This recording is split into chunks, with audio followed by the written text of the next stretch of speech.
Assalamualaikum warahmatullahi wabarakatuh. Salam jumpa kembali untuk seluruh sahabat-sahabat YouTuber, sahabat media, serta para pemirsa dan seluruh para pendengar, para penggemar di seluruh tanah air Indonesia, di Jagakarsa, Jakarta Selatan, termasuk lingkup seputar Kukusan Beki Depok.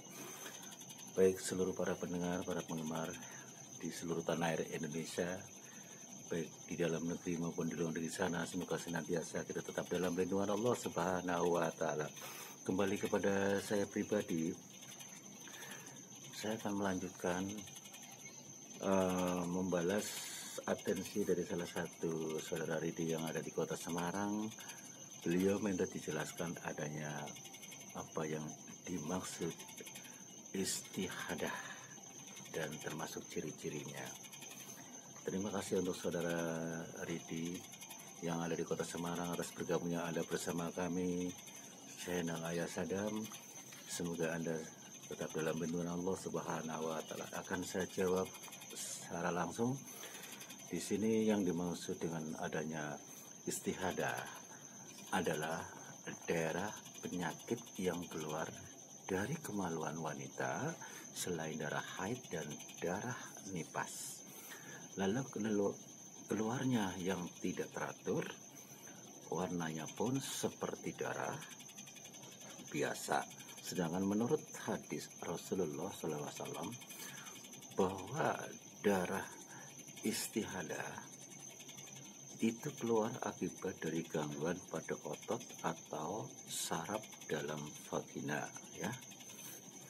Kemudian wanita yang mengalami istihadah harus mengerjakan sholat sebagaimana biasanya dan tidak usah mandi junub. Ya, hal itu juga dijelaskan di dalam hadis Nabi Shallallahu Alaihi Wasallam yang berbunyi, apabila itu darah haid maka warnanya kehitaman. Jika dalam keadaan begitu maka janganlah kamu sholat. Tetapi kalau warnanya lain maka berwudulah kamu dan kerjakanlah sholat. Karena darah itu akibat dari gangguan pada syaraf, riwayat Abu Daud. Nah, di sini mengenai ciri-ciri istihadah, yaitu yang pertama darah yang keluar dari ukuran masa haid minimal pendeknya, ya, terpendeknya, tetapi juga melebihi dari ukuran masa haid terpanjang. Yang kedua, darah yang keluar kurang dari masa nifas minimal dan juga melebihi dari ukuran dari masa nifas maksimal. Yang ketiga, darah yang keluar melebihi dari ukuran kebiasaan haid, ya, dan nifas normal atau paling lama masa sucinya. Yang selanjutnya itu kata Imam Ahmad, sebagian ulama Hanafiyah, termasuk darah yang keluar dari wanita hamil yang diakibatkan dari penyumbatan pada mulut rahim, ya. Dan yang selanjutnya keluarnya tidak teratur. Di sini kelanjutannya itu keringanan sholat ketika istihadah. Ada orang bertanya, ya, apakah wanita yang mengalami istihadah itu mendapatkan keringanan meninggalkan sholat sebagaimana keringanan yang diberikan kepada ia sedang haid?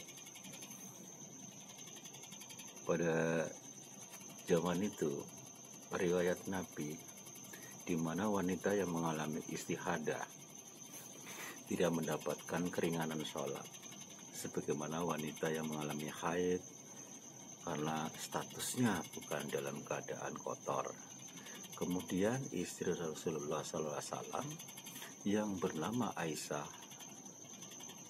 radhiyallahu anhu meriwayatkan bahwa suatu hari Fatimah binti Abi Ubaisi menghadap kepada Nabi Shallallahu Alaihi Wasallam untuk meminta fatwa dengan berkata, aku mengalami istihadah yang berkepanjangan hingga tak kunjung suci. Apakah aku boleh meninggalkan sholat?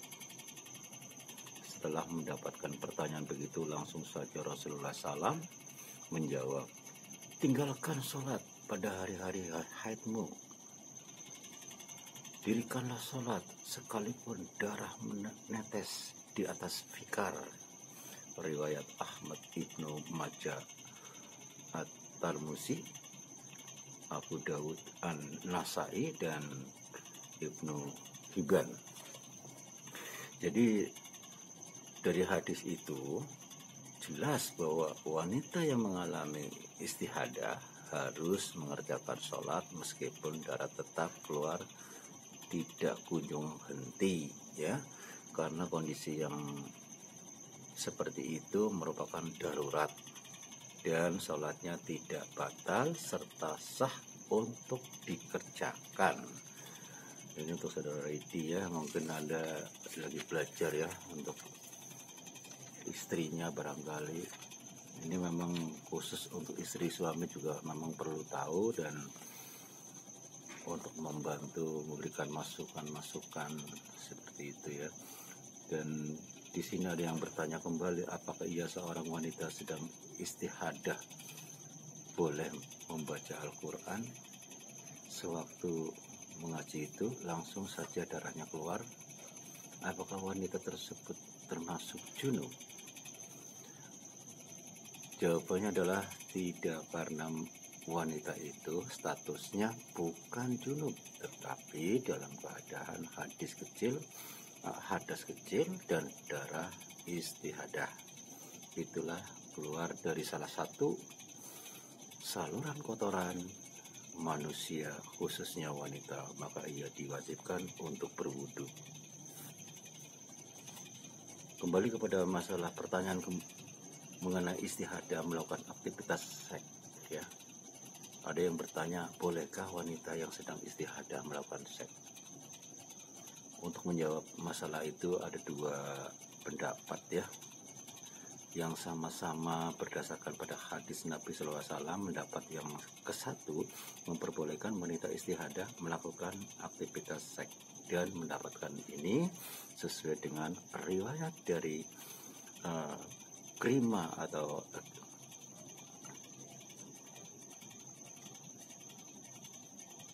lalu ia berkata, Ummu Habibah mengalami istihadah, saat itu suaminya tetap menyetubuinya menurut riwayat Abu Dawud.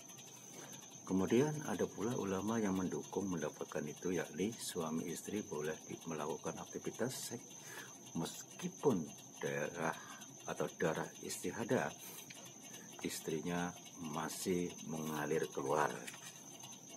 Jadi tidak karena darah sedang berhenti, dan riwayat yang senada juga dikemukakan oleh Ibnu Al-Basri, Atta, Sa'id bin Jabir, dan jumhur yang lain-lainnya. Lalu berpendapat yang kedua, tidak memperbolehkan wanita yang sedang istihadah melakukan aktivitas seks, dan diperjelas dengan riwayat Al-Halah yang bersanad sampai dengan Aisyah radhiyallahu anhu. Ia berkata, wanita yang sedang istihadah tidak boleh disetujui suaminya. Alasan tidak memperbolehkan wanita sedang istihadah melakukan aktivitas seks karena darah istihadah adalah merupakan darah penyakit, dan wanita tersebut juga dalam keadaan seperti haid. Bedanya cuma ia bisa suci hanya dengan berwudu dan tidak usah mandi besar. Memang secara lahiriah melakukan aktivitas seks ketika istri sedang istihadah itu tidak ada masalah, dan untuk menjaga hal-hal yang tidak diinginkan, alangkah baiknya bila tidak melakukan aktivitas seks terlebih dahulu. Demikianlah saudara Ridi yang ada di kota Semarang, mudah-mudahan Anda paham dan jelas atas penjelasan dari saya, pertanyaan Anda. Insya Allah saya akan sambung kembali di scene berikutnya bila ada pertanyaan yang serupa, karena ini ada kelanjutannya. Mudah-mudahan paham untuk seluruh para pendengar, para penggemar di seluruh tanah air Indonesia maupun di luar di sana, dan termasuk sahabat-sahabat YouTuber, sahabat media, dan para penggemar, para pendengar. Karena waktu sudah kami harus turun dari udara. Insya Allah kita jumpa lagi di waktu sama dengan acara yang sama, tanya jawab seputar dunia lain, edisi religi. Wassalamualaikum warahmatullahi wabarakatuh. Ihdinas siratal mustaqim.